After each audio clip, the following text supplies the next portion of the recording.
Эрийн их туяа их өгүүлэг.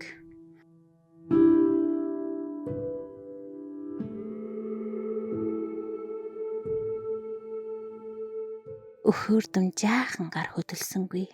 Гоёмсог урт хуруутай, хөгшин хүнийг шиг үрчгэр арьстай тэр гар уг нь аавынхтайгаа адил юм. Жаал хүүгүү нүрээ авал айлган чадлаараа бархирч хоёр хөлөөс авчин орлно. Хэсэг дүүгээ болсноо гинт хөл рүүгээ гот хийлгэн чээж орхиод цацсан мэт өмнөхөөсөө ч чанга орлов. Их уйлсаар л байлаа. Хүүтэйгээ зэрэгцэн уйлд суугаад залуу их ялгаатай дуун үл гарна. Энэ зүр хаалга нэгдэн совлогч орж ирэв. Бяцхан хүүг хуурайлан үлгийдэнгөө ихэд хандан. Битгий уйлал да миний дөө. Энэ хөөрхөн амтныг харж байна уу? Бүр өлсчихөж. Хөхүүлэх хэрэгтэй гэж аргадах учралхын завсар өгүүлв. Сувилагчийн сар байсан хүүг их авсангүй. Нүур буруулж тэгснэ улам ихээр мэгшиж эхлэв. Сувилагч чарлсаар байгаа хүүг аван гарч одлоо. Их чинэрч хатуурсан хөхөө барилж үзснээ саах гэж оролдоно. Тийм ч амар биш шиж. Цонхны тавцан дээр босгож тавьсан жижигхэн толинд өөрийгөө хараад сэгсийсэн ус, царай алдаж бэлцээсэн зовх, хөлстэй тухайн илж үзв. Өөрийнх нь биш хүний хэмшгэл галзуурмаар санагдана. Хайр халамж, гомдол, итгэл, найдвар, эрч хүч өвөрлөн хүүгээтэйсэн. Өдөр сар тоолон хүлээсэн. Гэтэл хоёр гар нь мэдээгүй. Хүү үүнийгээ мэдхгүй уйлна, үнэгчлэн. Ойдол хазгай дээлийг ханслаад дахин шидэж болно. Бүр болохгүй бол хайчих нь л биз. Харин мэдээгүй гартай төрсөн хүүг яах вэ? Их хордлоготой улмаас хоол хүнсээр таархан үтсэн хэдэн сарыг өдөржин ажиллахаас аргагүйд хүргэдэг амьдралаа. Хүүтэй болох гэж мөрөөдөж зүрхэлсэн сэтгэлээ үзэн ядаж байлаа. Их барих жимчийг бүрч илүүтэй үзэн ядна. Хүүг нь амлуулахаар авч ирсэн сувилагчид хонзогно. Уйлсаар бэлцээсэн унжсан зовх өмөлцөн чижигнэж байгаа уруулаа толинд хараад өөртөөгөө харц мөргөлтөхөөс зайлсхийв. Гашуудал, хар усал, үзэн ядалт, арга ядсан цөхрөл, зүрхэнд нь багтахаа болсон зовлон хизээл бол хизээ сархийн асгарахад бэлэн болжээ. Орноос өндийхтэй боломгцоо эмнэлгийн урт хонглоор хашгиран гүйж эмч сувилагч руу дайран та нар миний хүүг ийм болголоо гэж цамнан орилж байснаа бүр түрхэн санав. Тэгэхэд их яхаас ч буцахгүй гүн хямарсан байсан. Нэлэх битээ түүнийг ортойн хүлэг шахан байж тайвшруулах тариахын унтуулжээ. Өглөөнөнд эмч ихтэй уулзаж хүүн цээжин биеэ хэд ороосны улмаас хүүгийн гар мэдээгүй болсныг тайлбарлаад гэхдээ өсөлтөн зогсоогүй хэвэн байгаа. Тиймээс удахгүй зүгээр болно гэдэгт найдаж болно хэмээн учрлав. Өмнөөс нь харан суусан ядарч сөхөрсөн царайтай их мэлтийлтэл ширтэж байснаа том нулимс унган өгдөөгүй мэлэмрүүлж эхлэв. Юун найдвар. Яагаад дахиад хүлээх ёстой гэж. Би тэр найдлагыг чинь 9 сар өвөрлсөн. Тэгээд сайн сайхан болсон нь хаана байна? Хэмээн зүрх сэтгэл нь цамнан цовхчиж байгаа боловч их хэтэрхий цожирдсондоо дуугарч чадахгүйд хүрчээ. Сормосон л жижирч харцан юухныг ч үл онон утгагүйгээр мэлийн. Их өдөржин уйлав. Хүүгээ ч авахаас татгалзажээ. Өлсөж орилсон хүүг сувилагч нар яажийн хоолож шаардлагатай гэсэн эмчилгээг хийж байлаа. Эхийн өрөө оршуулгын газар шиг л намгүн. Үе нусаа шур хийтэл татах ихэр татан мэгших дуу сонсогдно. Та хоёр хуйлаа өхөж болох байсан. Хин нэгнийг чинь алдчихж бас болох байсан. Бид байж болох бүхнийг хийсэн. Ингээд хөөхөн хүүтэй боллоо. Чи өөрөө эрүүл сарвал сууж байна. Гэтэл эмч нарыг буруутгаж байдаг. Гэж эмчийн учирлаж ухааруулж хэлсэн үг толгойд нь эргэлдэнэ. Үхэж болох байсан. Үхэж болох байсан. Тийм үхсэн нь илүү тэр байсан юм. Оройхон сувилагч хүүг авчирж орон дээр тавиад чимээгүйхэн гарлаа. Их хүүг харахгүй гэжэв. Хажууд нь эмнэлгийн улаан цоохор үлгийтэй өчүүхэн нэл хамтан байгааг мартахыг хүслээ. Одоо өрөөнд өмнөхөөс ч намгүн болов. Хүү бол байж боломгүй алдаа. Яагаад гэвэл тэр гаргүй. Үгүй гартай л та. Гэхдээ энэ гар хизээж хөдлөхгүй. Ээжтэйгээ аяга булаацалдаж сарвалзан дэвхэхгүй.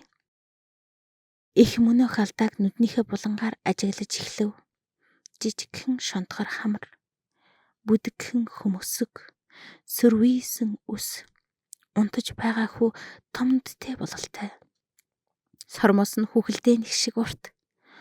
Хүү шав шавхийн уруулаа хөхөн.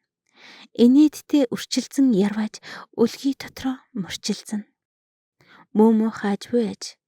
Их сандран ингэрээ хомсноо босож цонхны дэргэд буруу харан зогслоо. Тэгснээ огцом мэргэж хүүгийн үлгийг тайлав. Хүү мөрчилцгаан болоод тайван унтана. Үлгийний сүүлийн бүсийг тайлж дааваг ярахад бяцхан хүүгийн төрхөн бие ил гарлаа. Их хөлөөс нь эхлээд шинжив 5 хуруутай. Хумсан зургийн хал шиг нэмгхэн. Алгандан зэрэгцээд багтам 2 жаахан хөл. Чацрахыг юмгийч. Хүү 2 хөлөө дээш татан завилах мэт дугуйлаад сэтгэл ханан сунав. Гарт нь хурууга хүргээд их өөрөө цочив. Хүйтэн байх гэж бодсон үгүй ээж. Халуухан 2 гар. Хуруунуудыг нь барьж үзв. Хариуд нь ямар ч хөдөлгөөн хийсэнгүй. Ихийн амсгаа дээрдэж баруун гарыг нь огцом дээш нь өргөө тавилаа. Амьгүй мэт бие даган сулран унахыг хараад хүүгийн 2 гарнаас шүүрэн барьж орилон уйллаа. Жаахан хүүг сэгсчин гарыг нь базаж цохиж өөрийн ухаангүй мэт уйлсаар л цочин сэрсэн хүү зэрэгцэн чарлана. Ир хонгор дуутай юм. Гарнаас нь бусд нь өөлөх юмгүй өхөөрдөн болохыг мэдсэн их улам их харуусч харуусах тусам хар нулимсаа суласгана. Гаднаас гүүхээр орж ирсэн сувилагч өчүүхэн жаахан хүүдээр тэгнээд усан нүдэлж байхаа ихийг хоош татан холдуулаад хөвгүүнийг яаран үлгийдлөө. Их шүн дунд сэржээ. Би хичээсэн шүү дээ. Би хичээсэн гэсэн бодолтойгоо хамт нүдээ нийлээ. Хүү алга. Их орон дээрээ өндийн суугаад хаалга руу ширтлээ. Цөхрөл нь үзэн ядалт айцсан аим шиг болон хувирчээ. Эмчийн өрөө эндээс 30-аадхан алхам хол. Тийш хэлбэрхаан хурч болно. Тэгээд хүүг нь ийм болгосон эмчийг багалзуурдан алахыг юунаас илүү хүслээ. Тэр буруугүй байсан ч гэсэн гаргүй хүүг амьд үлдээснийхээ төлөө шийтгэл хүлээх ёстой. Эхийнүүд харанхуйд эрүүл бусаар гэлэлцэн. Хажуугийн өрөөний эрүүл сарвал эргэтэн бүтэн хөөхөн хүү тэрсэн эхийг бас үзэн ядаж байлаа. Урдаас харсан тасгийн 2 ихэр охинтой залуу эхийг мөн л үгүй хийхийг тэсгэлгүй хүсч байгаагаа мэдэрлээ. Залуу их огтой дэндүү чанга дуугаар инкрилснийхээ төлөө өгөх ёстой. Төрүүлсэн алдааг нь тэрэн бөөцөж сэтгэл үлөвдөн эрхлүүлдэг совилогч хорсол төрүүлнэ. Эмийн үнэртээ өрөө нь хүртэл эрслэр дүүрэн өнгөрсөн 9 сар хорвоо дэлхий бүхэлдээ хорслоор дүүрчээ. Толинд туссан өөрийнхөө царайг хараад сэтгэл нь гансран туйлдав. Яламгүй царай мутайч гэсэн нүдэнд дулаахан сэргэлэн төрх хэдийн үгүй болж өмнөөс нь туйлдаж ядарсан хоосон харц ширтэн. Их толийг авч хан мөргүүлээд хутах шиг гэлэлцэх хамгийн том хагархайг гартаа атхан хөдөллөө. Хаалгаа дуу гаргахгүй тулд ялимгүй өргөж нээгээд хонгил руу харав. Нэрэн өрөөнөөс бусд нь харанхуй. Урт нэлэмгэр шүнийн даашинз нүцгэн хөлтөө тэрээр зөөлөн гисээр сувилагчийн өрөөг өнгөрөв. Эмчийн өрөөний үүдэнд түр саатаад гинт зориглон шуудхан нэран тасаг руу алхлаа. Өрөөнд 5-6 үлгийтэй жаал шуухтнан унтана. Бодлоо өөрчилсөн их хамгийн захад унтаж байсан үлгийтэй өсөглүүн жаалыг шүүрэн аваад өрөө рүүгээ буцангүй. Яагаад хүний хүүхэд гартай төрж байхад миний үр гаргүй байх учиртай гэж. Нийлх хүүхдийн гар ямар байх ёстой юм бэ? Бүгдээрээ адилхан гаргүй байх л дээ. Бурхан минь чи үүнийг хүсээ юу? Хажуугийн өрөөний үүдээр гарахтаа хүүг нь хулгайлснаа мэддэхгүй тулд алхаагаа сан сүүдэр мэд чимээ гаргалгүй гулсав. Сэтгэлийн хямрал давтан тэр сохорчээ. Солиорсон ч байж болох.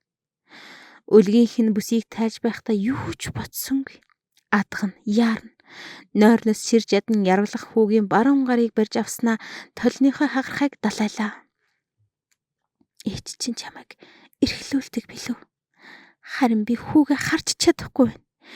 Яалаа гэж инэвэ. Толны хагархай хүүгийн бугын тус газар хүрх мөчөд гэлгэр гадаргуйн туссан танил царайг хараад их гараа огцом тадлаа. Шунтгар хамартай. Бүдэгдүү хэрнээ хэлбэрлэг хөмсөг. Сөрвийсэн шингэн дайх. Хүний биш өөрийнхөө хүг хулгайлчихжээ.